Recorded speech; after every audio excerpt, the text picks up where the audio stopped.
In this video, I am going to show you on how you can set up the Zendesk web widget. So, without further ado, let's begin. First, open your web browser and go to zendesk.com and log in to your Zendesk account. Then, you should see this on your screen. From here, click on Support right here on the top left. And from the drop-down menu, click on Admin Center. You would then be redirected to another tab, which is your Admin Center.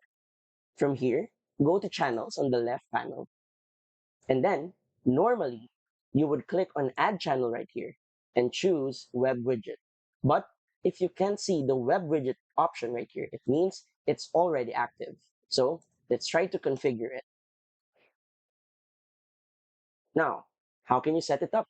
Of course, first is the brand. Then, type in the channel name. After that, you have the option to link a privacy notice right here.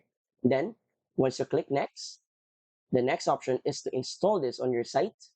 Then you can email this code to your team members. Then next, finally, you can choose a primary color, a title, and you can even add a logo right here. Once you click on next, wait for a few seconds, you will now have a complete setup of the Zendesk web widget. And that's it. So if you find this video helpful and want to support our channel, feel free to use our affiliate link given on the video description. Thanks for watching, and I will see you in my next video.